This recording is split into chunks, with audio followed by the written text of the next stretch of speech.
आणि आता आपण मी, थेट एकनाथ शिंदे उत्तराचं बोलतायत जातो. सर्व सन्माननीय सदस्यांचं सभापती महोदय मी आभार मानतो. परंतु सगळी एकंदरीत चर्चा बघितली अंबादासजी तर खऱ्या अर्थाने हे अधिवेशन जे असतं लोकांच्या प्रश्नांना वाचा फोडण्यासाठी न्याय मिळवून देण्यासाठी भाई असतं. परंतु इकडे सभागृहामध्ये चर्चा कमी आणि बाहेर पायऱ्यांवर मीडियासमोर रोज आपलं काय शिव्या शाप ते सुरू होतं. ठीक आहे, 4 वर्षापासून ते आम्ही ऐकतोय. परंतु विरोधक आता काय त्याच्यामध्ये मी तसं काय वाईट कोणाला बोलत नाही, माझा तो स्वभाव नाही आहे. परंतु गोंधळलेला आणि भरकटलेला असा विरोधी पक्ष या ठिकाणी पाहायला मिळाला सभागृहामध्ये. तुम्ही जरी संख्येने आमच्यापेक्षा कमी असलात तरीसुद्धा भुजबळ साहेब एकटेच होते सभागृहामध्ये. अख्खा सभागृहामध्ये ते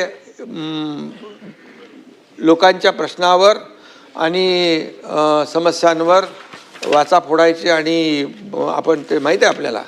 त्यामुळे आमच्याकडे बहुमत असलं, आमच्याकडे सत्ताधारी पक्षाकडे जास्तीची संख्या असली तरीसुद्धा लोकशाहीमध्ये विरोधी पक्षातल्या सदस्यांना देखील आम्ही त्यांचं ऐकून घेणारे आहोत, त्यांचं समस्यांवर तोडगा काढणारे आहोत.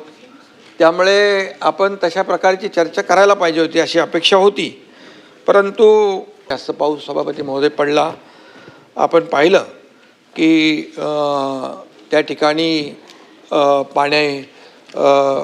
पाऊस जास्त पडल्यामुळे नुकसानही झालं. पण विदर्भ आणि मराठवाड्यात अजून पुरेसा पाऊस झाला नाही, ही देखील चिंतेची बाब आहे.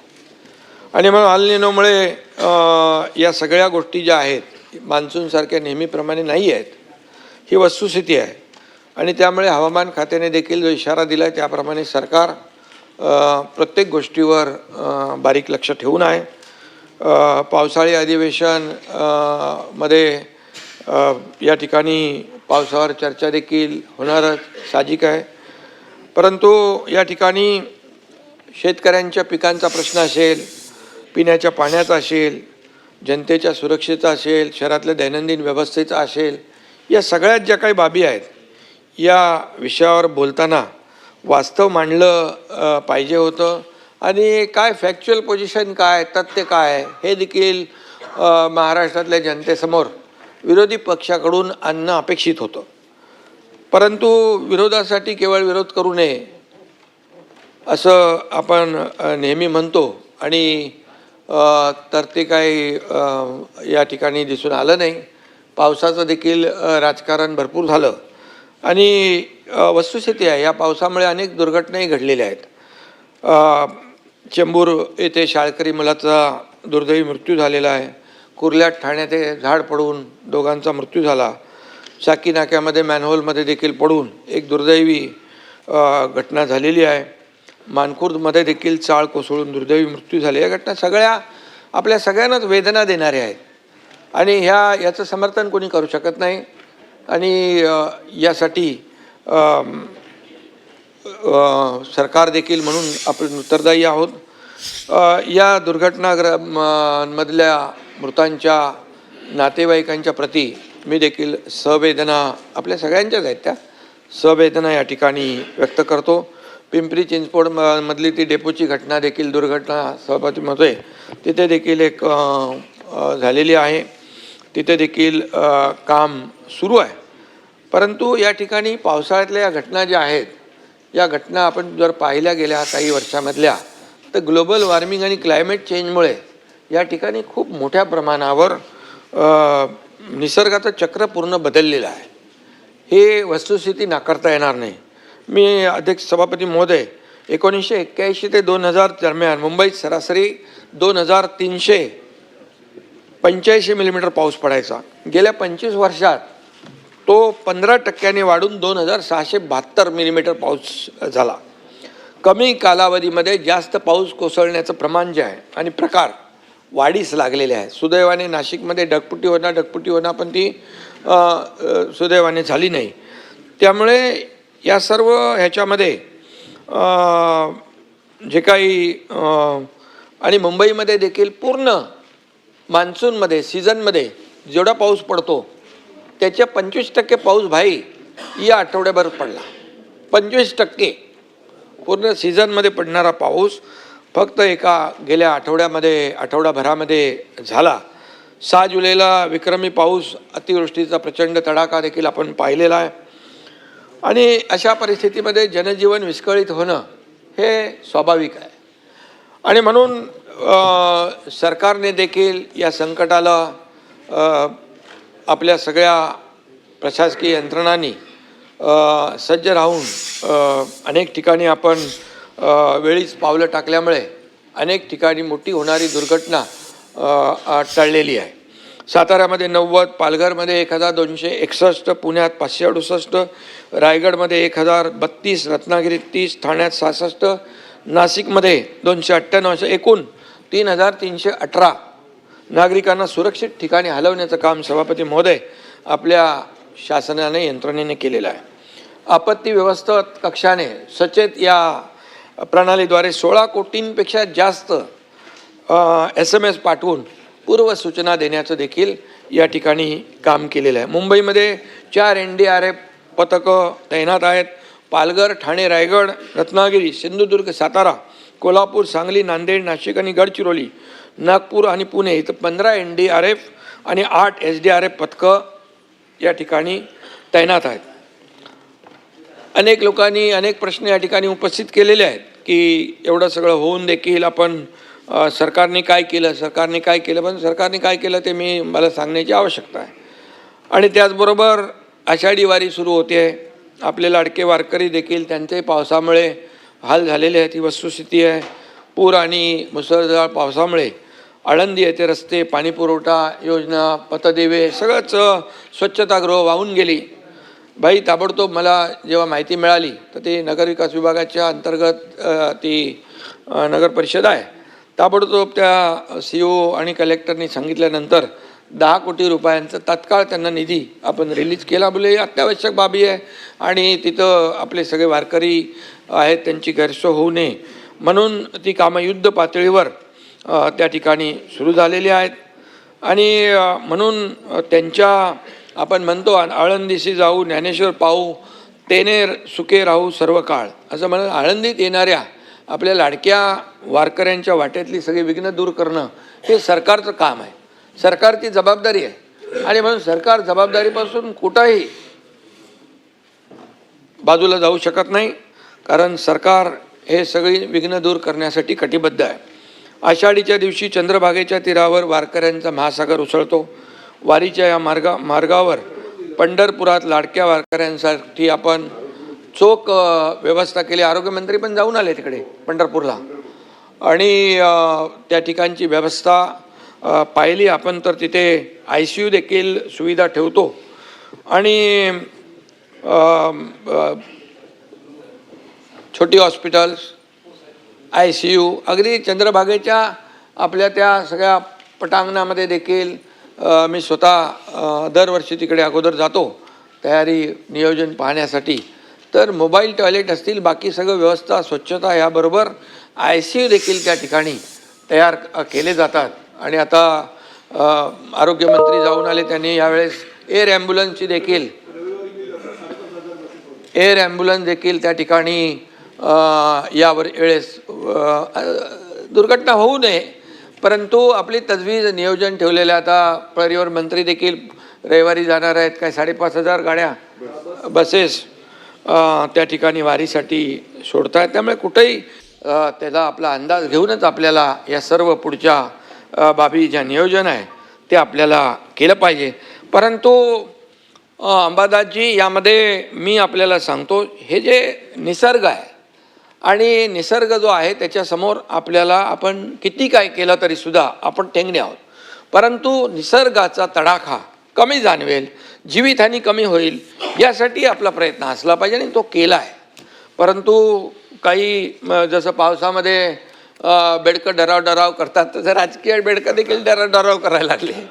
आणि 25 वर्ष या मुंबई महापालिकेमध्ये मिलिंद जी आहे तिकडं 25 वर्ष मुंबई महापालिकेमध्ये सत्ता असताना या ठिकाणी काय परिस्थिती होती आपल्याला माहीत आहे, आपण सगळे साक्षीदार आहोत. आणि मी काय खोटं बोलणार नाही, मी का कोणावर म्हणजे चुकीच्या पद्धतीने हे करणार नाही. तर दररोज या मुंबईच्याबद्दल, महाराष्ट्राच्याबद्दल जे रोज बाहेर ऐकतोय, सभागृहामध्ये खाली ऐकतोय, इथे ऐकतोय, ज्या टीका ज्या पद्धतीने करतायत त्या तथ्य तर असलं पाहिजे, खरं तर असलं पाहिजे. आमची एवढीच माफक अपेक्षा आहे. आणि म्हणून काय झालं तुम्हाला माहीत आहे यापूर्वी देखील. आता मी ते राजकारणामध्ये जाऊ इच्छित नाही, परंतु एक उदाहरण मी मिलिंदजी तुम्हाला सांगू इच्छितो. तुम्हाला माहीत आहे, तुम्ही साक्षीदार आहेत. 26 जुलै 2005ला ते अतिवृष्टीचं दृश्य आठवा. या ठिकाणी बाळासाहेबांच्या बद्दल कोणतरी बोलत होते इकडे. अरे बाळासाहेबांना एकटे सोडून 5 स्टार हॉटेलला कोण गेलं सांगा बरं.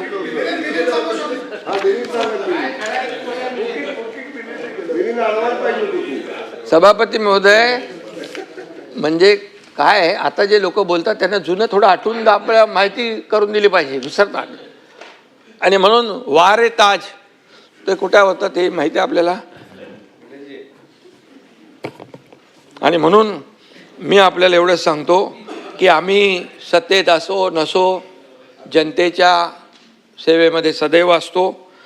मग तुमचं कोल्हापूरचा पूर असू द्या, महालक्ष्मी एक्सप्रेस, दादा इकडे बसलेले आहेत, महालक्ष्मी एक्सप्रेस, सातारा सांगली महाड चिपळूण, या सगळ्या पुरामध्ये आपण पाहिलेलं आहे. सरकार म्हणून असेल किंवा आपली जबाबदारी म्हणून असेल, आम्ही कुठेही मागचा पुढचा कधी विचार केला नाही. इर्शाळगडची घटना आपल्याला माहीत आहे. तेव्हा मी मुख्यमंत्री होतो, मला वाटतं अधिवेशन चालू होतं त्यावेळेस. अधिवेशन सोडून आम्ही गेलो, हे माझ्यावर मंत्री लोक होते.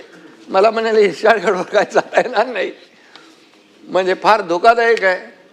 पण मी त्यांना सांगितलं मी जात नाही आहे, तुम्ही आता जा, मी पण जातो आहे. परंतु मी आपल्याला सांगतो, मी SP आणि कलेक्टरच्या गाडीमध्ये आम्ही तिघंच निघालो आणि तिघं सभापतीमध्ये इर्शाळवाडीत पोचलो. आम्ही तिकडे गिरीश महाजन पण वरती होते, ते सारखे सांगत होते इकडे येऊ नका, भयानक रस्ता असा आहे तसा आहे, हे सगळं सांगत होते. ते म्हणजे काळजीपोटी सांगत होते. परंतु आपल्याला मी सांगतो मी का गेलो भाई, त्या ठिकाणी आपले NDRF, आपले अग्निशमक दलाचे जवान, एक अग्निशमक दलाचा जवान जो जात होता हार्ट अटॅकने त्याचा मृत्यू झाला.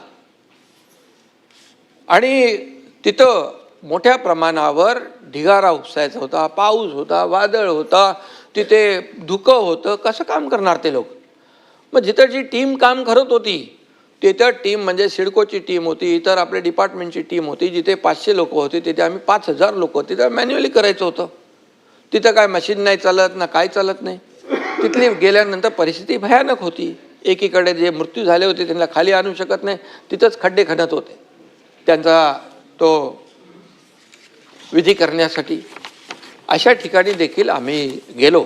सांगण्याचा उद्देश असा आहे, तुम्ही लोक पण सगळं आपण एकच आहोत. तुम्ही पण कुठे दुर्घटना झाली तर जाता, धावून जाता, तिथं मदत करता लोकांना. परंतु या ठिकाणी काही करत नाही, सरकारने काही केलं नाही, सरकार उदासीन आहे, सरकारने वाऱ्यावर सोडलं, हे बोलता कामा नये. आणि म्हणून या ठिकाणी आम्ही देखील, मी हॉस्पिटलमध्ये होतो, तिथून माझं काम चालू होतं. फोन करणं, हे करणं, ते करणं, कुठं मुख्यमंत्री महोदय देखील आपल्या वॉर रूममध्ये होते. तिथून पूर्ण महाराष्ट्रामध्ये कुठे काय चाललं आहे, आमचे मंत्री सगळे होते. सगळे मंत्री जिथं जिथं पालकमंत्री सगळे असतील, मंत्री असतील, आपापली जबाबदारी पार पाडत होते. घरी बसले नव्हते. फेसबुक लाईव्हवाले आम्ही नाही, फेस टू फेसवाले आहे. फील्डवर काम करणारे लोक आम्ही आहोत. आणि म्हणून या ठिकाणी खोटी सहानुभूती दाखवणारे आम्ही नाही आहे. आणि म्हणून सभापती महोदय, या ठिकाणी 25 वर्षामध्ये या मुंबई महापालिकेमध्ये काय परिस्थिती झाली आपण पाहिलेलं आहे. आणि त्याचीच फळं आज आपण भोगतो आहे. जे कामं 25 वर्षापूर्वी व्हायला पाहिजे ती, मी मुख्यमंत्री झाल्यानंतर पहिलं त्याचं काही निर्णय STP साधे नव्हते. मिलिंदजी बरोबर आहे, 7 STP सुरुवात केली आपण. असंच पाणी वाहत होतं बंटीजी, प्रदूषित पाणी समुद्रात. तिथं आता STPचं काम 1-1.5 वर्षामध्ये STP तयार होतील. समुद्रामध्ये जाणारा प्रत्येक थेंब हा ट्रीटमेंट होऊन जाणार आहे. हे का करू शकले नाहीत? आज खड्ड्यांचा प्रवास का केला 25 वर्ष लोकांनी? का अपघात झाले, का मृत्यू झाले, याचा लेखाजोखा कोण मांडणार, याचा हिशोब कोण देणार? आणि म्हणून कॉन्क्रीटचे रस्ते देखील आम्ही या ठिकाणी केलेले आहेत.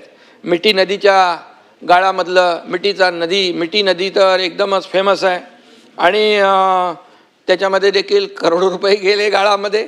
पण ते काय मिठी नदी आता ती आपण साफ करतोय. आणि म्हणा ते काय कोण तो काय दिनू काय कोण आहे हा गणपती बाप्पा मोर्या बोलायचं नाही, काम द्यायचं दिनू मोर्याला. आता दिनू कहा गया पता नाही मिळेल. आणि सभापती महोदय, सांगण्याचं तात्पर्य आहे की जे आता दोष देत आहेत याच्या पाठीमागे जबाबदार कोण? आणि म्हणून सभापती महोदय, महाराष्ट्र कर्नाटक सीमेवर देखील अनेक मराठी बांधवांनी आपलं रक्त सांडलं. याच कर्नाटकच्या महाराष्ट्रद्रोही परवा सीमावासी आले होते, आपण होते ना, सीमावासी आले, काय व्यथा सांगत होते? झोडपतात, बोर्ड लावून देत नाही, मराठी कागदपत्र देत नाहीत, कोणाला येऊन देत नाहीत. काय चाललंय? अरे मंत्र्याला पण येऊन देत नाही. हे काय पाकिस्तान आहे? हा देशाचा एक भूभाग आहे. आणि अशा प्रकारचं त्या ठिकाणी हे करतात. तर त्या महाराष्ट्रद्रोही मुख्यमंत्र्यांना बोलवून त्याला शाल आणि बुके देण्याचं पाप कुणी केलं? त्याचे फोटो आलेत. आणि म्हणून हे जे काय आहे यांची, बाळासाहेब असते तर असं केलं असतं का? का सुनील शिंदेजी, बाळासाहेब असते तर असं केलं नसतं. आणि म्हणून नाही तो कसं. आणि म्हणून परवा सीमा प्रश्नी बैठक झाली. त्या ठिकाणी तुम्ही वैयक्तिक कोणी आपल्याला घेऊ नका आपल्यावर. अरे समोर तुम्ही आहात तर तुमच्याशी बोलणार ना. इथे काय विरोधी, काय शत्रू थोडे आपण. त्यामुळे सभागृहामध्ये आपण लोकांच्या सेवेसाठी आलेलो आहोत, जनतेच्या सेवेसाठी आलो. या ठिकाणी सीमा प्रश्नाच्या बैठकीनंतर पवारसाहेब खाली जाता जाता तिकडे आले. त्यांना कोणाशी त्यांच्या लोकांशी बोलायचं होतं. माझ्या दालनामध्ये आले आणि मी वरती कॅबिनेटला होतो. मला माहीत पडलं तिकडे पवारसाहेब आलेत. आता ज्येष्ठ नेते पवारसाहेब आता आपले तिकडे बसले दालनात. मी ताबडतोब गेलो. त्यांना आपली संस्कृती आहे, शाल श्रीफळ दिलं. अरे काय किती मिरच्या, किती पोटदुखी, किती मळमळ, किती जळजळ, काय?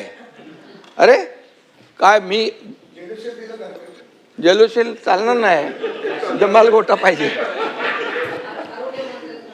आरोग्यमंत्री हे बघ तुझं आता काय एवढं, आता इतक्या वर्ष 4 वर्ष झालेत, ते काहीतरी द्या त्यांना इलाज. 50 वेळा सभापती महोदय मुख्यमंत्री देवेंद्रजींकडून जाऊन त्यांना बुके देऊन लोटांगण घालून सगळं भेटतात. आम्ही कधी देवेंद्रजींनाही विचारलं नाही आणि देवेंद्रजींनी देखील मला विचारलं नाही. आमच्या दोघांना एकमेकावर विश्वास आहे. अरे जे लोक जे अशा पद्धतीने काही विचार करतात ते स्वतःची फसगत करतायत. आणि म्हणून आपल्याला मी सांगतो, पवार साहेब एक ज्येष्ठ नेते आहेत. आमची संस्कृती आहे, महाराष्ट्राची परंपरा आहे. ही विकृती कसली आहे? काय घाणेरडं, ही आपली संस्कार परंपरा आहे. किती खालच्या थरावर बोलणार तुम्ही?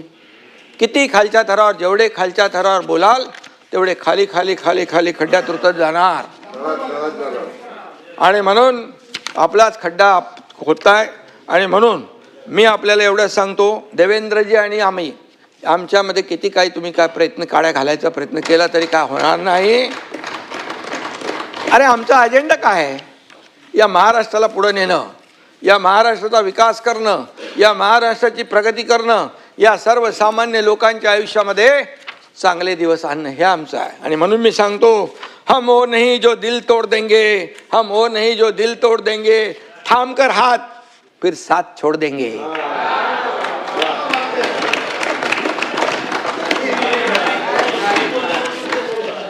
पानी की तरह ये दोस्ती हमारी, पानी की तरह दोस्ती हमारी, कोई कितना भी चाहे हम जुदा नहीं होंगे।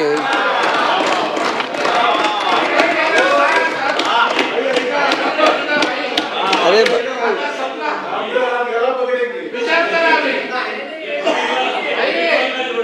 काही लोक आहेत ना मनामध्ये। यानंतर बघूया पुढल्या एका ब्रेकिंग बातमीकडे वळूयात। मुंबई महापालिकेमध्ये विरोधकांनी जोरदार राडा केलेला आहे। पावसाळी समस्यांवर विरोधकांनी संताप व्यक्त करताना हा राडा केलेला आहे। महापालिकेमध्ये सत्ताधारी आणि विरोधक आमने सामने आल्याचं पाहायला मिळत आहे। अश्विनी भिडेंनी उत्तर द्यावं अशी मागणी विरोधकांनी केलेली आहे। मुंबई महापालिकेमध्ये विरोधकांनी जोरदार राडा घातलेला आहे। आपण बघतोय की मुंबईमध्ये मोठ्या प्रमाणावर पावसामुळे नुकसान झालेलं आहे। अनेक झाडं उन्मळून पडलेली आहेत। या सगळ्यामध्ये अनेक निष्पाप बळी सुद्धा या पावसामुळे गेलेले आहेत। झाड कोसळून एका विद्यार्थ्याचा स्कूल बसवर झाड कोसळलं, एका विद्यार्थ्याचा मृत्यू झाला, मॅनहोल मध्ये पडून एकाचा मृत्यू झालेला आहे। या सगळ्या पार्श्वभूमीवर विरोधक आक्रमक झाल्याचं पाहायला मिळत आहे। पावसाळी समस्यांवर विरोधकांनी संताप व्यक्त केलेला आहे आणि महापालिकेचे आयुक्त जे आहेत अश्विनी भिडे यांनी उत्तर द्यावं अशा प्रकारची मागणी विरोधकांनी केलेली आहे। जबाबदारी असते ज्या वेळेला या सभागृहामध्ये मी परत एकदा सांगतो, अशरफ भाई और किशोरी ताई, मी काय म्हणतो, जर सभागृह नेत्याला तुम्हाला बोलून द्यायचं नसेल, गोंधळ घालायचा असेल तर हे सभागृह चालायची जबाबदारी फक्त तुमचीच आहे, आमची नाही। हे सगळं बंद करा। तुम्ही मला बोलून देणार नसाल तर माझे लोक तयार आहेत, असं चालणार नाही। हे काय आहे, महापौर महोदया, आयुक्त येतील, आम्ही काय त्यांना नाही म्हटलेलं नाहीये। अंतिम आठवड्या प्रस्ताव चालू आहे।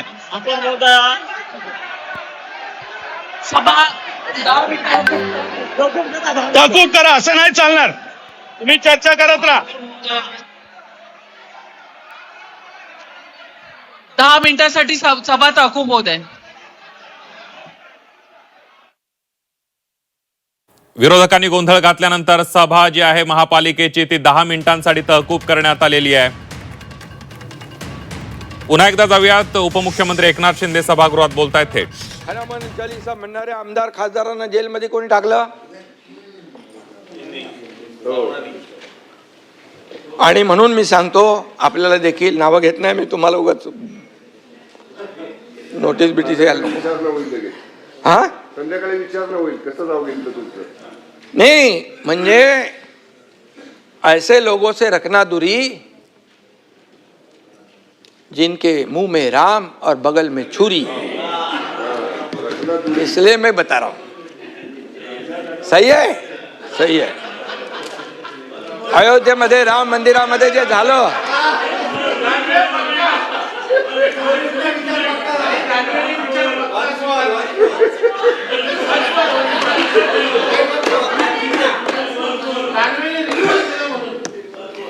नको जाऊ दे। अयोध्येत राम मंदिरामध्ये जे झालं त्याचं कोणी समर्थन करू शकत नाही।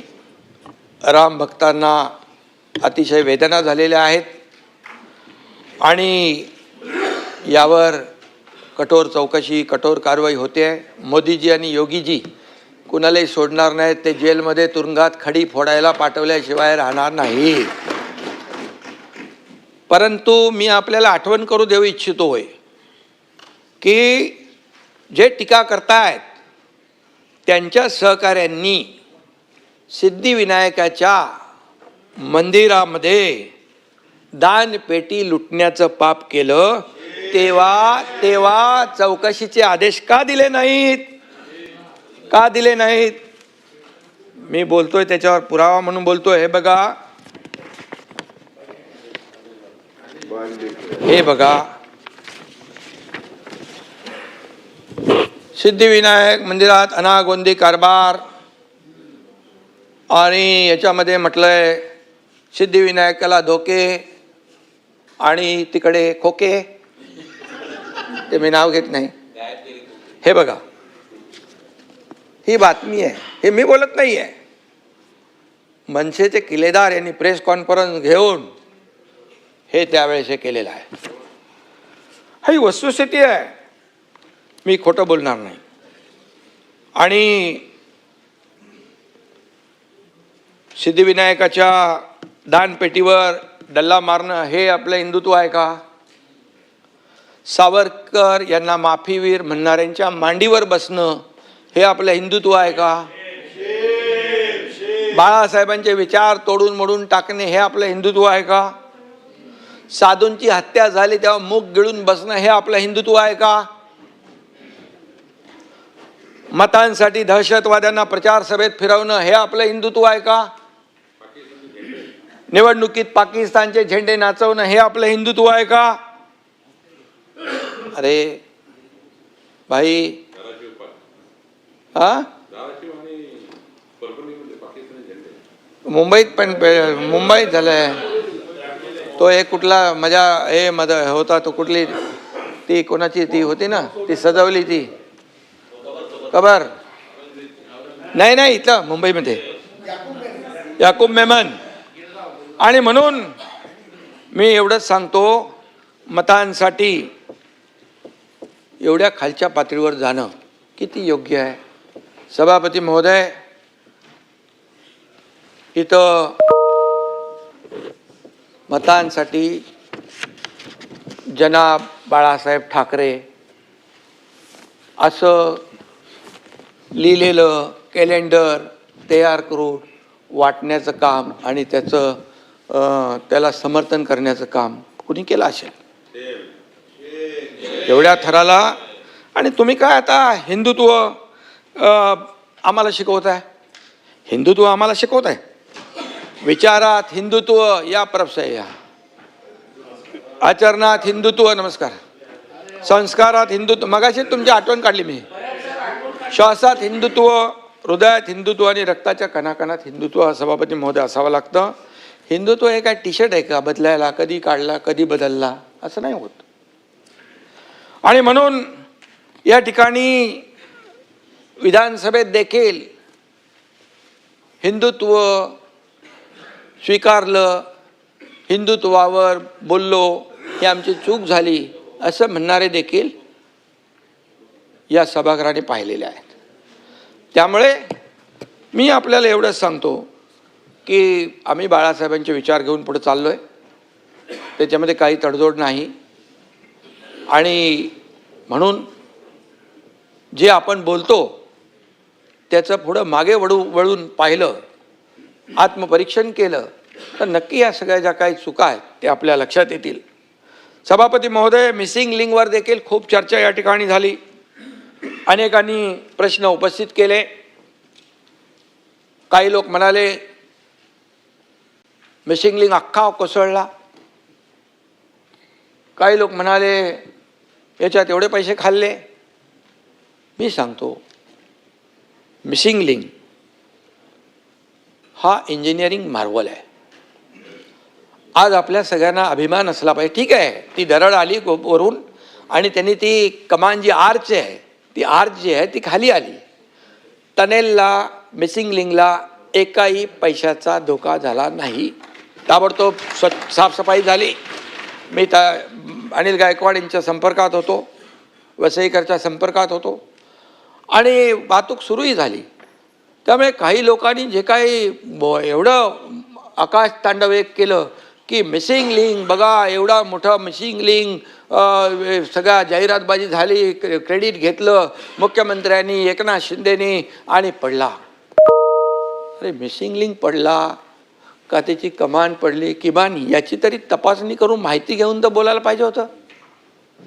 मिसिंग लिंक एवढा विक्रमी पाऊस होऊन देखील मिसिंग लिंकला परब साहेब कशाचाही धोका नाही. आणि जगातला सगळ्यात रुंद असलेला हा टनेल आहे. तो लोणावळा लेकच्या खाली 1000 मीटर खालून जातोय. आणि जो वायाडक्ट आहे हा देशातला सगळ्यात उंच वायाडक्ट आहे. तिथे बघा खोल दरी किती आहे, काय चॅलेंजेस होते. तिथल्या ज्या अधिकाऱ्यांनी हे बनवलेलं आहे त्यांना अभिनंदन केलं पाहिजे. त्यांचं चॅलेंजिंग जॉब होता. कितीतरी लोक काम सोडून गेले. हवा एवढी तेज हवा यायची, त्या हवेच्या झोकामध्ये काम करता येत नव्हतं.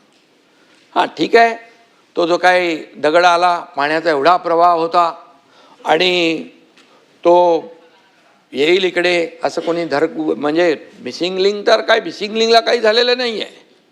मिसिंग लिंक आता गाडी तुम्ही पाटील साहेब तिकडून गेला असाल ना, आता चालू झाला आहे तो, आता जाणार तुम्ही तिकडून, त्यामुळे तो चालू आहे. आणि म्हणून ज्यांनी याच्यात काम केलं त्यांचं अभिनंदन केलं पाहिजे. या मिलिंद नार्वेकरला त्यांचंही अभिनंदन करतो मी. खरं बोलायची हिंमत दाखवली त्यांनी मिसिंग लिंकच्या बद्दल.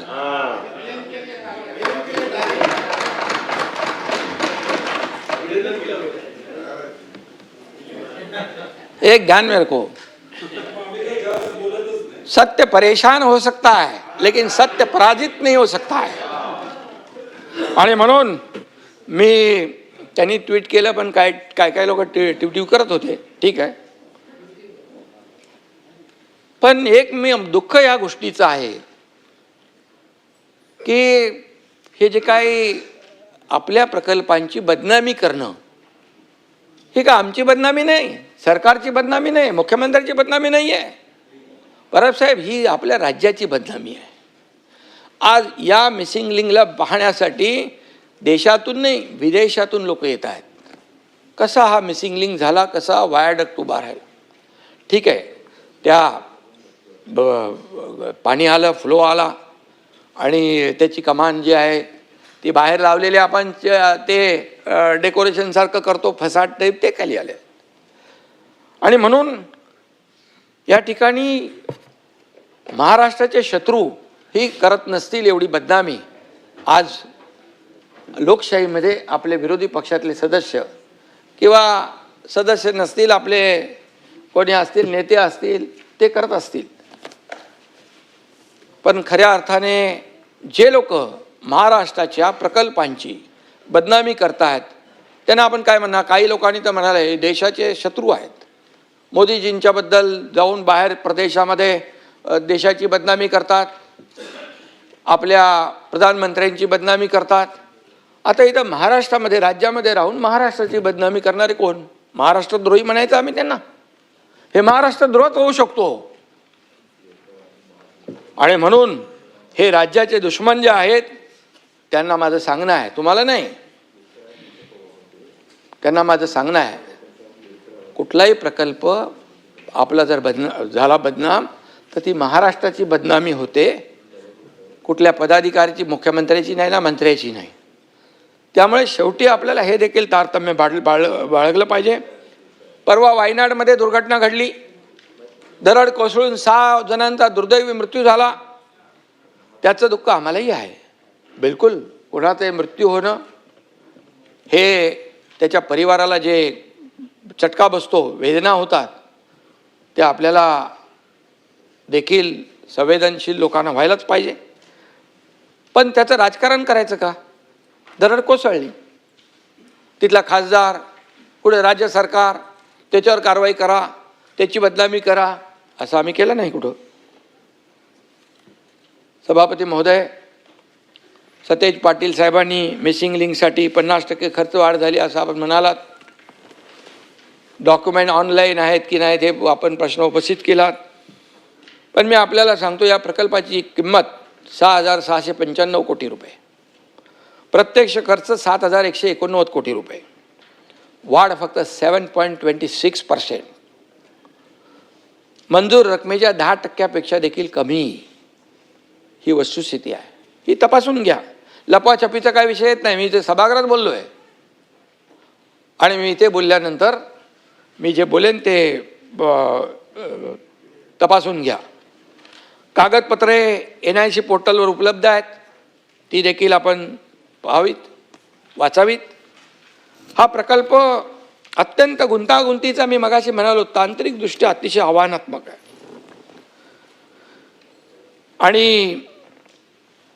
आणि म्हणूनच मिसिंग लिंकची खरी परिस्थिती आपण पाहिली तर मला वाटतं, थोडी माहिती घेतलीत तर आपल्याला याच्यातलं चॅलेंज काय, आव्हान काय हे आपल्याला कळेल. आणि ज्यांनी केलं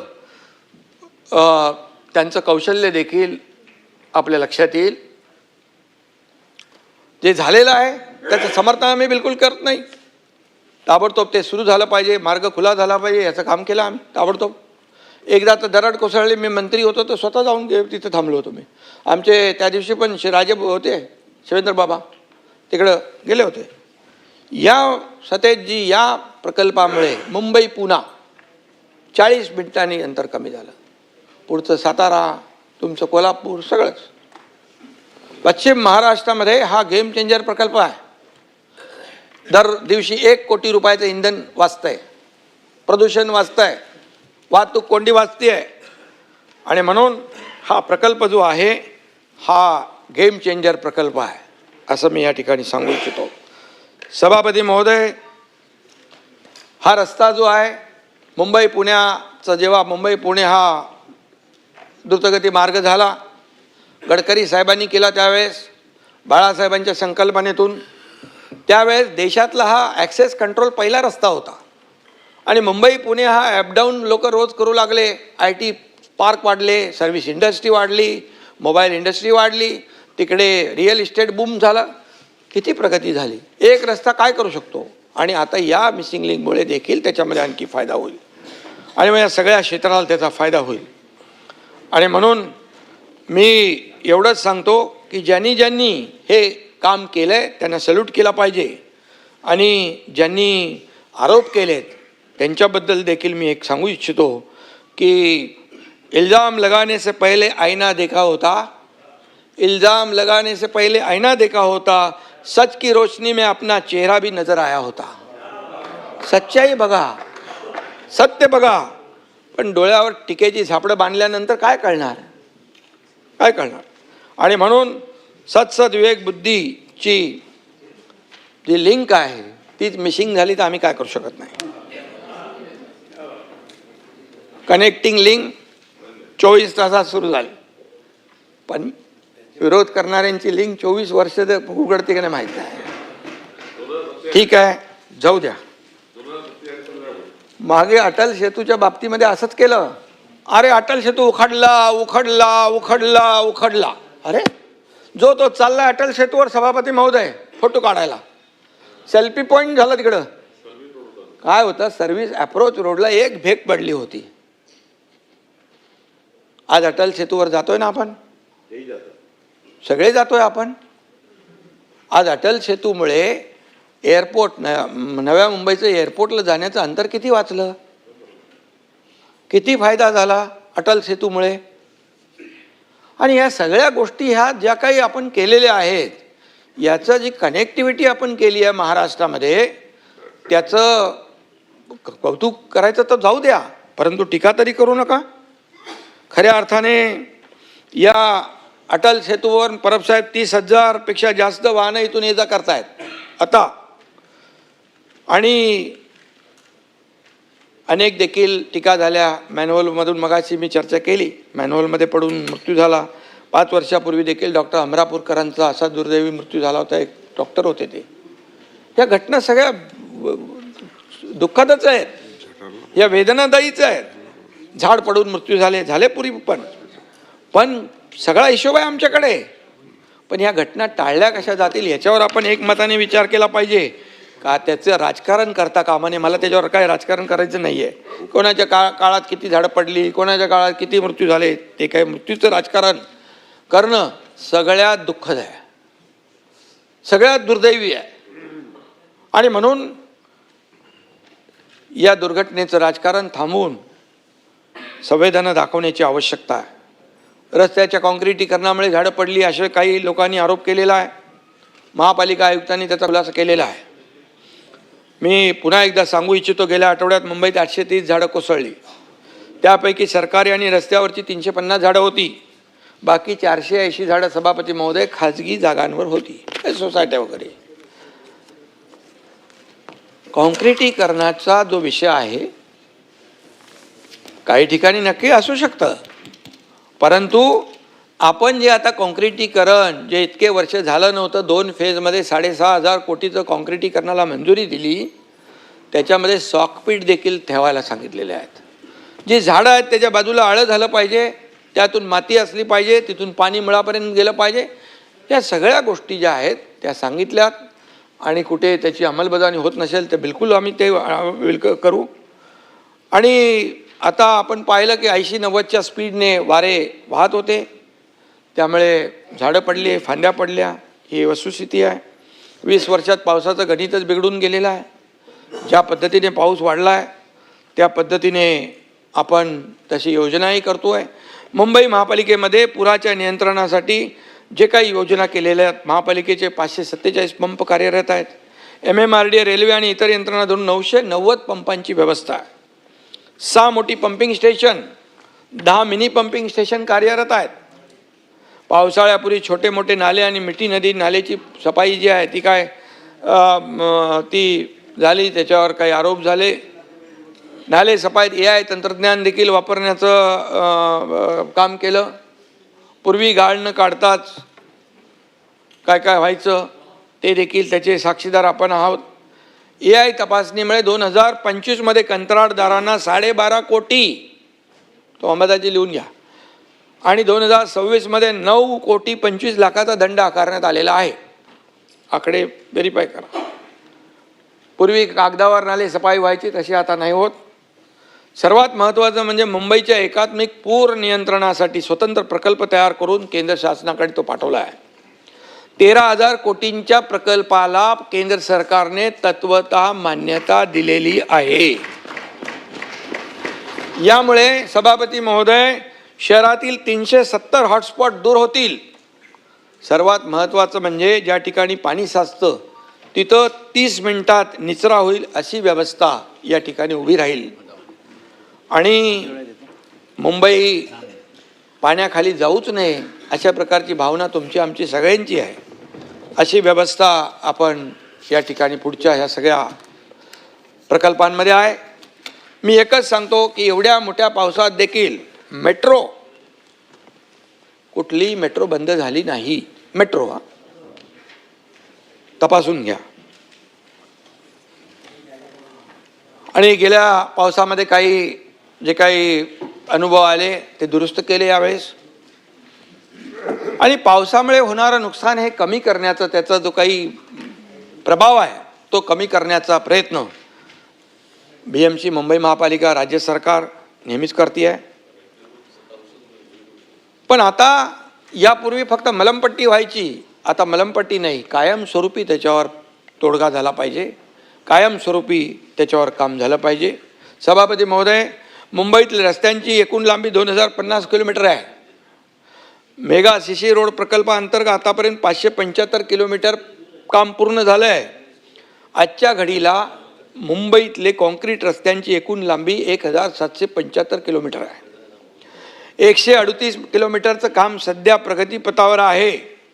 हे पूर्ण झाल्यानंतर शहरामध्ये 1913 किलोमीटर कॉन्क्रीटचे रस्ते असतील. आणि या CC रोड प्रकल्पाच्या फेज 1ची कामं जवळपास 80% पूर्ण झालेली आहेत. ती कामं डिसेंबर 2026पर्यंत पूर्ण करण्याचं नियोजन आहे. काही बॅकलॉग असेल तो देखील भरून काढला जाईल. फेज 2 73% झाला आहे, ती मे 2027पर्यंत पूर्ण करण्याचं नियोजन आहे. कॉन्क्रिटीकरणामुळे सभापती महोदय, दरवर्षी खड्डे दुरुस्तीवर होणारा खर्च कमी झाला आहे. 2018-19मध्ये 243 कोटी खर्च होता खड्डे भरणीवर. 2024मध्ये तो 164 कोटींवर आला, तर 2025मध्ये तो 97 कोटींवर आला आहे. आणि 2026मध्ये हा खर्च अंदाजे 45 कोटींवर येण्याचा अंदाज आहे. रस्त्यांची कामं पूर्ण झाल्यानंतर हा खर्च अगदी कमी होऊन जाईल.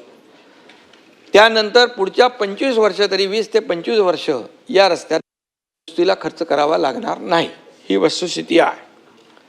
आणि मग यापूर्वी आम्ही जे आता आरोप करतायत, मग यापूर्वी डांबरामध्ये दरवर्षी रिपेरिंग करतात, त्याच्यावरचा पण हिशोब काढला आम्ही, किती पैसे खर्च झाले. चहल यांना आम्ही बोलवलं, मी आणि देवेंद्रजी होतो. मी म्हणाल तुम्ही दरवर्षी हे खड्ड्यामध्ये किती पैसे खर्च करता, तर त्यांनी आम्हाला आकडे दिले. आतापर्यंत किती खर्च केले तेही आकडे दिले. मग याला का लोकांना त्रास देता, याला कायमस्वरूपी कॉन्क्रीटचा आपण का करत नाही, करू शकतो म्हणाले. आणि तेव्हाच आम्ही निर्णय घेतला की 2002 फेजमध्ये मुंबईतले सारे रस्ते कॉन्क्रीटचे करायचे. आणि मग हे डांबरीकरणामध्ये काळ्याचं पांढरं पांढऱ्याचं काळं हे करायचं काम आता बंद होईल. म्हणूनच आता ही टीका होती आहे. मुंबईकरांचा प्रवास सुकर झाला पाहिजे हे पाहण्याचं काम आम्ही करतोय. आणि म्हणूनच डांबर खाणाऱ्यांचं मी नाही म्हणणार, परंतु कॉन्क्रीटच्या रस्त्यामुळे पोटात दुखायला लागलेलं आहे. परंतु आज आमच्यावर ज्यांनी भ्रष्टाचाराचे आरोप केले, सरकारवर भ्रष्टाचाराचे आरोप केले, इथंही केले, बाहेर केले, सगळीकडे केले, पण कोविडसारख्या महामारीत देखील ज्यांनी फक्त पाकिटमारी केली ते कुणाचं काम आहे? याचा निषेध करणार नाही आपण. कोविड रुग्णांची खिचडी खाल्ली, मापात पाप केलं, ऑक्सिजनमध्ये पैसे काढले, बॉडी बॅगमध्ये देखील पैसे काढले, कोविड सेंटर खोटी उभी केली, डॉक्टर काय bogus, doctor bogus, nurse bogus, patient bogus. नाही, खिचडी तर मापात पाप केलं. ते ही वृत्ती काय भाई? ही वृत्ती काय? कशामध्ये पैसे घेतले पाहिजे? आणि म्हणून प्रत्येक कामात यांनी भ्रष्टाचार केला. कोविडमध्ये देखील या ठिकाणी अशा प्रकारची इथे जे चौकशी चालू आहे. आणि म्हणून कामामध्ये भ्रष्टाचार करणारे आता आमच्यावर भ्रष्टाचाराचा आरोप करतात. आणि बाळासाहेबांचं नाव घेता आम्ही बाळासाहेबांचे विचार पुढे नेतोय. बाळासाहेबांनी तर आरेला कार्य करायचं शिकवलं होतं, तर तुम्ही तर आरे कारशेडच बंद करून टाकलं. अरे ते कारशेड बंद झाल्यामुळे त्याचा 10,000 कोटी रुपये खर्च वाढला.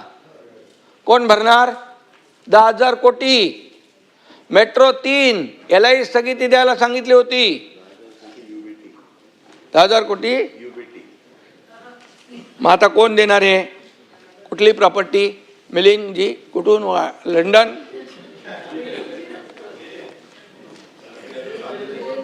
आणि म्हणून मी बाकी काय सांगत नाही, जाऊ द्या. बात निकलेगी तो बहुत दूर तक जाएगी. बऱ्याच